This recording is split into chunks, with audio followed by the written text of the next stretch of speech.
For delicious, convenient, and versatile meals,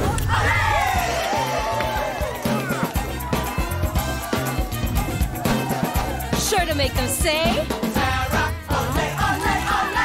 for easy cooking, it's Olay you need.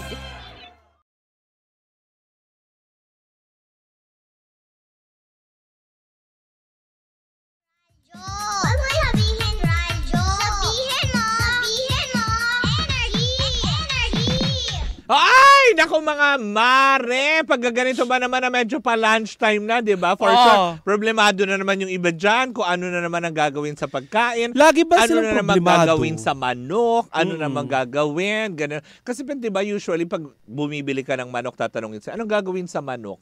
Buhayin mo, gano'n. Magikin mo. Ibalibag mo kung gusto gawin mo. mong ulit itlog, gano'n. Hindi, pero pwede tayong maging creative. Ipasingot mo sa adik. Pwede tayong maging creative, Mare, di ba? Tulad na lang ng fried chicken, di ba? May mga Clara Olay products pala tayo na pwede nating incorporate sa simpleng fried chicken para mas maging masarap siya. Tulad na lang ng paggawa ng sarili mong version ng Korean fried chicken. Yes. Gamit ang Clara Olay barbecue marinade para i-marinate yung chicken, pork chop man yan, liempo, di ba? Tapos pwede natin dagdagan niya ng pancake syrup glaze para mas magkaroon ng kakaibang touch. Ano diba? pa, Mare? Turuan mo nga ako. Ano pa yung mga pwedeng gawin? Marami. Tulad na lang ng 3 cheers, diba? Pasta sauce na inaakala natin na sa mga pasta lang pala. Ngayon, sa pagka-versatile ng produkto ng Clara Olay, abakalay mo, pwede pala siyang ihalo na sa ating paboritong kaldereta. Wow! In diba? fairness, kaya pala versatile. Oo. Kasi kahit saan pwede mong gamitin. Correct, diba? Versatile, convenient, at affordable siya na nakakaloka, diba? Dahil bukod sa ito ay masarap na, diba? Diba? Pag sinabi naman natin Clara Olay, diba? Hindi na natin questioning yan. Dahil talagang kilalang produkto. Kilalang produkto na yan, Mare. Ganon. O bakit? Okay. Diba? Kilalang produkto na yan. Kaya kung ako naman medyo nakakatakot ka na, may mga mannerism ka na. Yes, diba? Mamaya ka ganon na. Pero, yun na nga, di ba, Mare? Kaya nga naman, di ba, kung gusto nyo masubukan ang alam mo yun, versatile, pagka-convenient ng Clara Olay, at alam mo yun, kung gaano kasarap, sugod na sa pinakamalapit na mga grocery store sa inyong lugar. Para kaya nga sabi nila, Mare, di ba? For easy cooking, it's Olay you need. It's Clara Olay. Di ba? Na nakakaloka. Kaya huwag nyo kakalimutan. Clara Olay. Thank you so much. So ano na, 'di ba? Nawala. Eto na. Oy, nako. Cheers, miss! Gabaglita! With Tita Cora and Kapitana Sisa. Alam mo, Mare. alam mo, 3 days na matino yung programa ko. Alam mo yun, dumating ka na hawa ko ng pagkaano. Lutang season. Diba? O eto na, same pero iba. We are number 106.7 Energy FM. Pangga! Huwag mong sabihin radyo. Sabihin mo! Oh, di ba? Nakakaloka. Ganyan talaga, live kasi tayo, hindi tayo recorded. Hindi ba? Kaya nga naman doon sa mga misis pa rin na magluluto for easy cooking, it's Olay you need. Yes. Diba? Punta na sa mga leading supermarkets para masubukan ang kakaibang mga produkto ng Clara Olay para pwede nyong, alam mo yun, i-mix and match sa inyong mga gagawing potahe to enjoy this undas season. Oh, diba? Oh, yes. It's Talagang, yeah. leading drugstore. Baba. It's not Yeah. leading drugstore. It's leading supermarket. Grocery. Oh. So siya, grocery. Yes. Diba? Kapag tayo, kanal, supermarket. Yeah. Gano'n. Uy, baka mamay sabihin ng mga... Tayo yun eh. Bakit? Oh. Diba? Diba? Pag sinabing, Takora, go ka sa grocery. O, diba? Kailan kayo tayo ulit ipagluluto ng Clara Olay? Ayan mo, mali mo naman. Uy, sa November 9, makakasama natin sila. Saan? Sa ating wellness caravan na one-day volleyball league yan. Diyan sa may talaga? Pandakan, Maynila. Pupunta sila Sorry, sa magpapatikim sila ng iba't ibang putahe. Oh. Habang nagbabalibol. Correct, diba? Yung mga ganong aspeto. Yung mga chef daw magbabalibol. Diba? Why not? Diba, chefs? Diba? Na nakakaloka. But anyways, Di ba nabanggit natin kanina, Mare, may kasuhan na naman. Oo nga, nakakaloka ito. Hindi ko talaga malalaman. Bakit nga ba? Ano nangyari? Actually, parang ang OA ko doon, di ba? Wala pa yung istorya. Kaya, nakakalungkot, Mare. Kasi kung maalala mo, si Enzo Almario, yung singer na kabatch niya itong si Rita Daniela eh. Ay, talaga ba? Oo, meron silang grupo dati sa GMA7. At si Enzo Almario ay nakaranas din daw di umano ng pang-aabuso mula dun sa musical director. Musical director. Pero eto kasi... Eto, Mare, kinasuhan ng act of lasciviousness ng kapuso actress-singer na si Rita Daniela ang aktor. Sino? Na si Archie Alimanya sa Office of the City Prosecutor sa Bacoor City. Oh my gosh. Itong si Archie Alimanya, ito dati yung karelasyon ni Nicky Periol. Diba? Tama. Naghahain ng formal na complaint si Rita laban sa aktor ngayong kahapon. October 30. Ayan. Na taga Bacoor. Yan, pumunta siya doon kahapon. Pero ano daw ang nangyari? Revelasyon ng actress Mare ay nangyari raw ang pambabasto sa kanya ng aktor noong September 9. Matapos... September 9? October. Baka October 9. September 9, Mare. Matapos siyang umattend sa pa-Thanksgiving party ng co-star niya sa Widow's War na si Bea sa Quezon City. Si Bea Alonso. Pero Mare kasi, ang nangyari, pagdating pa lang doon ni Rita Daniela, may sinabi na itong si Archie Alimanya. Ano? Kasi pagdating daw nito, halatang lasing na eh. Sinabihan niya daw ito na na wag daw itong patabi-tabi kay Rita. Kasi parang iba yung nararamdaman. Hindi pang radyo eh, yung sinabi okay, sige, naiintindihan ko. Wag na, kasi baka tayo din yung magsara. Baka mawala ng franchise. Wag mo ituloy. Baka magsara ang baklit. Sumabay sa undas. No! Tapos? So Mare, hindi lang yun yung nangyari. Kasi may mga sinasabi nga itong si Archie Alimanya daw di umano kaya Rita Daniela na hindi talaga nagustuhan at clearly dun sa pagkakasabi ni Rita at pahayag ni Rita ay nakakabastos talaga kung ako man siya. Ngayon, Mara, hindi lang yon. Kasi di ba pauwi na si Rita Daniela around 2 a.m. na daw ng umaga. Nag-aabang siya ng ng riding app, yung car. Grab. Bayaran niya yan, Grab Pangalan na natin. Nag-aabang daw to ng Grab. Alam nga naman mag-angkas siya, di ba? Taga Cavite siya. Di ba? Tapos sa Quezon City dadalhin. Ano na yung pagaganon mo sa angkas? Ang tigas-tigas na ng buhok mo sa alikabok. Yung mga gano'n. Yung falsies niya nakadikit yung piling mata niya nakaganyan na. Yung pagbaba niya ng angkas sa bahay nila sa QC, nakaganyan yung mata. Bakit? Nanigas na po sa alikabok na yung mata ni Rita, singkit.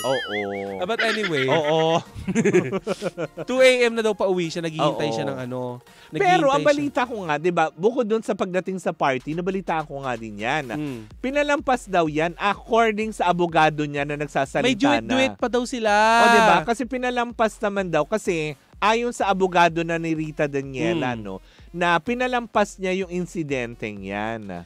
Yun nga, may kasi sinabi pang tirahin mo na Chenes. Iniintindi daw niya kasi okay, baka lasing ka lang, okay. Pero eto na, yung mas nagpalala, yung ikikwento mo. Teka lang, umpisahan muna natin dun sa ginawa niya kasi may panlalaban na nangyari, Mare. Dahil inalikan daw nitong si Archie Alimanya. Dahil di ba naghihintay ng Grab. Dumating SUV. Sabi daw ni Archie Alimanya, i-cancel mo na yung Grab mo, ako na maghahatid sa'yo sa Cavite. Ngayon, ikinancel daw ni Rita Daniela. Hatid sa Cavite. Habang nasa Cavitex daw sila, itong si Archie Alimanya, humahawak-hawak na ito kay Rita Daniela. Oo, yun nga daw. Pagdating sa Cavite, Mare, teka, yun na yung... idugtog natin. Diba yung hinawak-hawakan nga daw siya. Ang ano talaga doon, may resistance na. Kasi sinabi nga ni Rita, kuya wag. Diba? Kuya kita eh. Correct. Mga tipong ganyan. Tapos yung paghalik daw, Mare, yung paglaplap ano yung parang Joshua Garcia, ganon? Oo, may dila daw. Ganon? Bakit? Pinapasok daw yung dila. Saan? Sa Jungang Auser. Akala ko doon sa ilong. Kaya na-open. May lamanchi yung Geelongs to, bebang. Akin na tutulungan ka tatanggalin. At eto po ang pinakamaduming programa sa radyo, ang Baklitas. Dumi? Hindi tapos. Tapos ang chika nga, Mare, nagkaroon nga daw ng resistance itong si Rita Daniela. Hindi, dumatapos halikan. Tapos? Pagkatapos halikan nga, Mare, hindi nagtagumpay. At may sinabi pa itong si Ano hinalikan? Wala man lang hipo-hipo, ganon? Siyempre, nandun na yun. May mga paghawak-hawak at saka pinipilit daw siyang yakapin. Tapos, Mare, sinabi pa daw nitong si Archie Alimanya na pabook naman. Parang ganun. Ay, anong kala niya? Si Aubrey pa din siya? Ganun? Magagalit si Boyet. Ayaw ni Boyet niyan. My gosh. Ngayon, diba? Karakter lang yung Aubrey. Diba? Hindi sa totoong buhay. Fairness yung malab team na Aubrey at saka Boyet may mga kaso. Diba? In fairness. Hindi, kasi si Aubrey nagsampa. Si Boyet kinasuhan. Diba? Pero hanggang ngayon, wala pa naman din linaw nangangayayat na nga daw. Talaga ba? Payot naman talaga si Boyet noon pa, diba? Pero napaiyak daw si Rita Daniela, Mare. Dahil nga ayaw nga pakawalan nitong si Archie Alimanya. Pero ang sabi, Mare, after nung incident noon, nag-text daw si Archie humingi ng sorry. Dahil parang dinadahilan, pasensya na, lasing ako, Keme. Valid ba yun pag lasing kayo? Mare, ano ba yung pinaka-wild mo nagawa pag lasing ka? Wala, natutulog. Yun yung pinaka-wild? Oo, tsaka ng libre, ganyan. Yung nilibre mo yung buong kasamahan mo, yung dapat yung may contribution kayong gastos, yung ikaw nang umako nung gastos. Ay, hindi yun. Yun. Kwento ko? Ano? Nung lasing si Kapitana Sisa, ipinangako niya yung kanyang talent fee. Oo, diba? Ipapamigay niya. Hindi, totoo naman. Which is nangyari din naman. Pinamigay ko naman. Lahat na natatandaan ko. Pero ang pinaka-worst lang talaga, nung lasing ako, nang mayakap ko si Papa Jackson ng husto. Oh my God. So lasing ka dun sa kumakalat na picturette? Ang sarap pala niya, no? Kayakap. Gusto mo rin magbakasyon? Sa akin, Mare, naglib ako. Hindi kasi. Hindi ganon. Iba yung feeling. Ang sarap pala. Yes. Iba rin yung feeling kasi na... Kasi ang laki-laki niya. Nang yakap ka, ang daming nagngingit-ngit sa'yo. Baka nagngingit-ngit? Oo nga. Ang daming galit na galit. Bakit ba? Kaya nga. Yun lang naman yung masasabi ko. Kala niyo naman sa inyo si Papa Jackson. Ang sarap niya. Kasama. Oo. Ang sarap niyang kasama sa inuman. Lahat nagagawa. Kwentuhan kayo. Ha? Kwentuhan kayo. Oo naman. Pero walang yung ginawa ni Archie Alimanya di umano. Walang persahan. Kasi may pagkukusa naman. Ganun. Ibinigay ang dapat ibinigay. Kumbaga parang ako isinuko ko kay Papa Jackson ang aking share. Nanonood ang nanay ko. Sabi niya may lupon daw bukas. Isinuko ko ang aking Sierra Madre kay Papa Jackson. Ay, dapat hindi na si Sierra ang Sierra Madre mo dahil yan panangga natin sa Bagyo. Hindi ko naman kinaya. Alam mo naman. Inulan ba ang Sierra Madre mo? Marupok. Dumulas Diba? Ang kabundukan dumudulas dahil sa kaputika.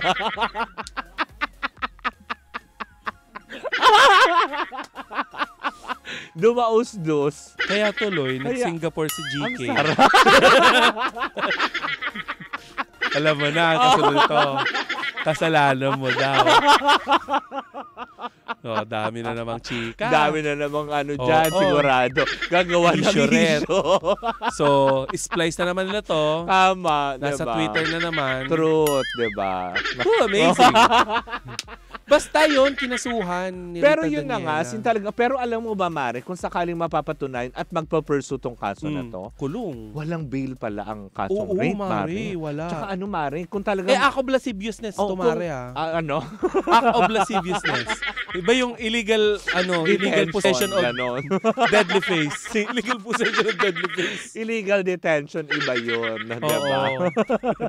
Kinalong pero kung mapapatunayan talaga at talagang matatapos at mahatulan si Archie Almania, dahil ang sabi, parang 14 years imprisonment ito. Bakla.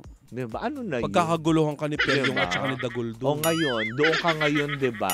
Doon ka ngayon umastang at, diba? Diba napapabalita pag nandun sa loob ng mga ganyan? Diba? Yan ang kanilang mga binabang-bang. Oo nga. Diba? Ay, si Jeffrey Agawid, ayaw niya na. Diba? Ay, Mare, alam mo ba? Diba, ginanon-ganon daw ng dila? Hindi ko ma-imagine kay Archie Alimanya na Bakit naman nung nagkainuman naman kami ni Papa Jackson, wala namang dila-dilang naganap? Wala, kasi formal. Formal yung Wala namang ganun. Kaya hindi, di ba sinasabi nga kasi, pag iinom lang, dapat know your limitations. Ilagay ang alak sa tiyan, hindi sa pantalon. Ganon. Kasi pag nilagay mo sa pantalon, mababasa ka. Mababasa ka. Mabasa ka ba? Ha? Bumabagyo nun, basang-basa ka. Talagang alam mo yun, putikan. Si Papa Jackson ba noon nagbabagyo kasi nung nasa Tanay kayo? Di ba? Nabasa rin. Oo, sobrang basa. Kaya nga ang dulas ng kalsada. Kasi nag-uulan.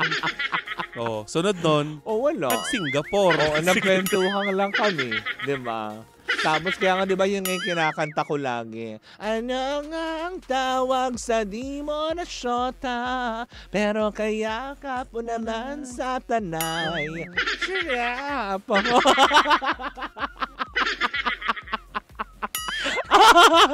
Mare, sabi dito, nakagawa na kami ng GC para siraan ng baklitas.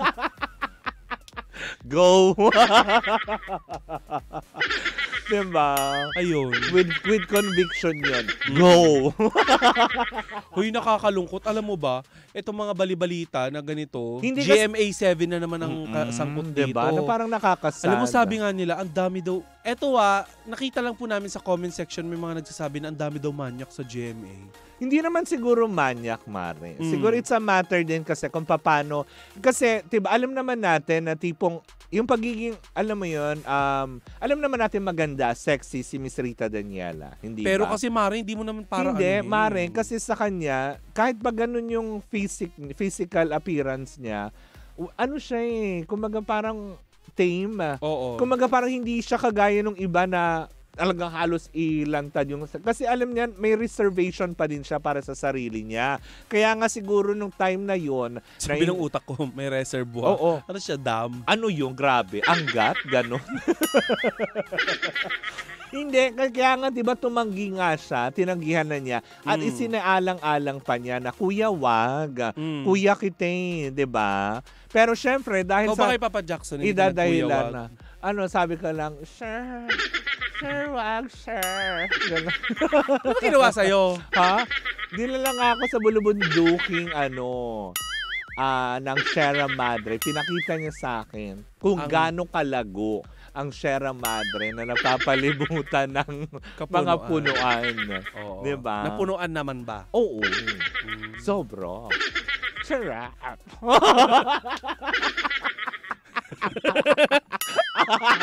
Ilang araw kayo doon? 3 days, 2 nights. Oh my gosh. Saya, diba? Saya. Nung unang gabi, medyo nagkakapaan pa. Ganon. Yun ang papakiramdaman. Kung may magyayaya sa inyong mag-shot. Diba? Shot ka. Nung pangalawang gabi, yun na isa katuparan na. Ganon. So sinabi mo, shot ka? Oo. Diba? Sabi ko, shot ka rin. Sabi ko, shot, sir. Tapos yun. Yun na. Tequila. Saya. Woo! Grabe. Sabi dito, lasingin si Kapitana Sisa tapos saktan. Hindi. Kasi pagkatapos naman, yun nga yung sinasabi, diba? Dapat alam mo pa din kung sino yung kainuman mo. Dapat may respeto ka pa din. Diba? Hindi porkat alam mong lasing ng isa, take advantage mo dahil may kahinaan siyang nararamdaman. Ay, hindi. Ganun yun. Mali. Kasi diba, madalas... Makinig ka, Maribik! Oo. Eto, hindi kayo mag-uuwi ng susi ng isang gasolinahan ng CR nila. Oo. At hindi nyo itatakas ang kotse ni Tita Cora. Yung mga ganong aspeto, kasi kadalasan, ganon ang sinasabi, pasensya na kasi lasing ako. Alam mo naman yung ginagawa mo. Pwede ba? Tigilan nyo na. Yung mga nagiinom na sinabi, hindi ko naman alam kung anong ginawa natin kagabi kasi lasing ako. Ha? Ako hindi, wala akong mga ganyan. Yung nalasing ako tapos Oo naman. Yung nilinis ka ng pusa.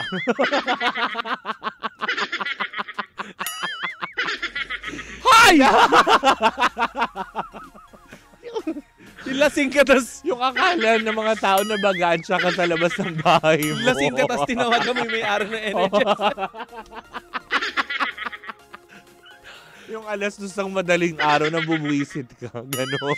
Yung lasing ka, hindi ko naranasan yun. Lasing ka tas uuwi ka tas agad doon ka lang sa labas ng bahay. Diba yung mga ganong aspeto? Kaya tigilan nyo po yan. Ngayon, eto na yung consequences ng kanyang ginawa. Diba? Kasi parang alam mo yun, yan ang sinasabi. Pangit man sa mga nakikinig sa ating mga kalalakihan na hindi ba meron kayong ruling na kung makakalusot, lulusot? Diba? Pumalaga. So, problema ito ngayon. Diba? Yung kaya mga ganong aspeto. Kapag pumalag, wag na. Diba? Ewan ko ba naman kasi sa inyo, bakit pag nalalasing kayo, ang puntirin yung mga babae? Kaya nga. Andito kami ni Tita Cora. Ay, diba? ikaw. Willing ako. Bakit? Oo. Willing hatid pa kita, Mare. Yes, diba? Kung may inuman kayo, sabihan nyo kaya hatid ako ni Tita Cora. Hindi na rin masama, Archie Alimanya. Diba? Mukha namang... Diba? Why not? Pero, yun nga, may mali na dong nagawa. Siguro, alam mo yun, may mga punto na kaya pang haplusin ng sorry, pero sa pagkakataong ang punto niya ay batanggen niya. Oo. Alae. O, diba? Alae, pumalag Oo, pumalag diba? Dekulong diba? So, kung mapapatunayan. Oo, ngayon pa man din. Nag-chat pa man din siya. Diba? Nag-chat or nag-text. Kaya nagsasorry siya. So, ibig sabihin may pag-amin dun sa ginawa. Ebidensya na naman. Diba yung mga ganun? Sana yung magkaayos. Sana na lang din. Diba? Kasi ba rin ang trauma ng mga babae, Mari, pag hindi ginaganyan. Totoo naman, Mari. Kasi syempre, kahit naman na sinong dumikit na sa yung lalaki, diba? Tsaka napaiyak na nung hinawakan daw yung bag. Oo. Tsaka yung diba? Oo. Yung masiselang parte ng katawan. Diba?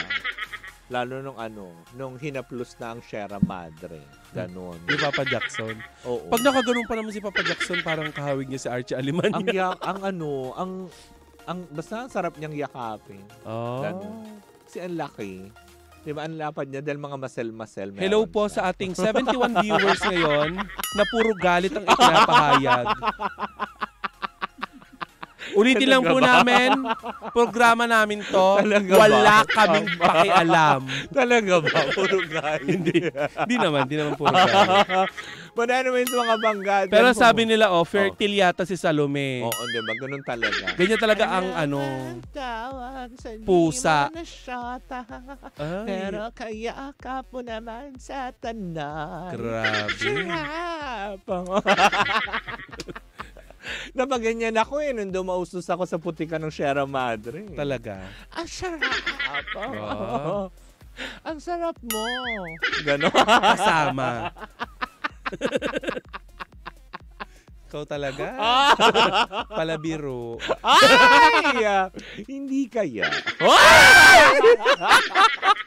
Ay, magpaalam na tayo! Alas 12 na! Papasok na si Gandang Kara. Wala na sa Singapore. Ay, Gandang Kara, baka sa Singapore ka na naman. Pumasok ka ako para mag-hot story tayo, tapos wala ka na naman. Diba? Bakit? But anyways.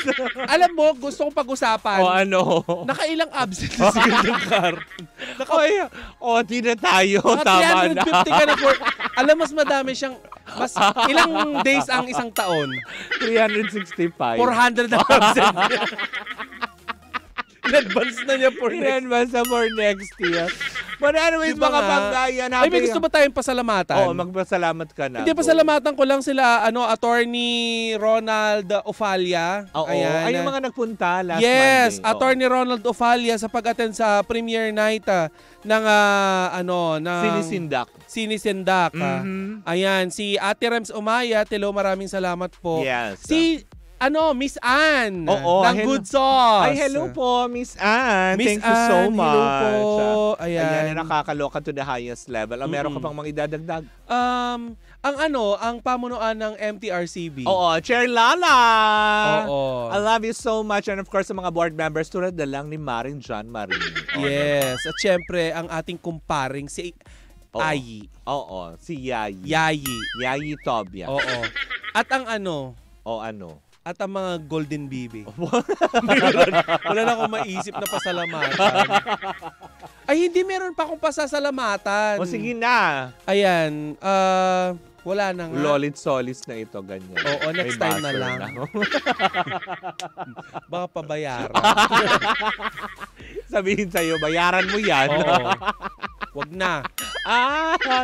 But anyways, mga bangga, maraming salamat sa mga pupunta itong undas na ito. Mag-iingat po tayong lahat. Lalo pat ngayon na, alam mo yun, napaka-unpredictable ng panahon. Uy, kawawa yung mga kababayan natin na sa Batanes sa signal number 5 na bagyo. 5 ba talaga? Yes. Ano ngayon? Oh my God. Ibinabalang kanina madaling araw sa signal number 4 mga pangga. Kaya magiging maulan po ang ating weekend. Magbaon po. Pan? Binabanang. Hoy. Binabanang lakas. Pag malamig na, ibaba mo sa porno. Nakakatawa yung pag nag-donate ka sa Angat Buhay. Oo. Angat-angat ka. Kagaya ng ginawa nila kay Maris Racal. Kay Maris Ganda, ginanong-ganon din, di ba? Nakakalo. Pag si Ma'am Lenny kaya, ginaganon-ganon. Hindi, dun sa yung sa plastic na bangka. Diba? Sabi ni, Oo. Hoy! Ayaw kaayo, sabi ni Direk Darren niya. Diba? But anyways, mga bangga, maraming salamat po. Muli po ako si Kapitana Sisa. Ako po ang yung Tita Cora. And we are still same pero iba. Tuloy-tuloy pa rin po ang ating tugtugan. Siyempre dito po lamang yan sa number 106.7 Energy FM. Pangga, wag mong sabihing radyo. Sabihin mo!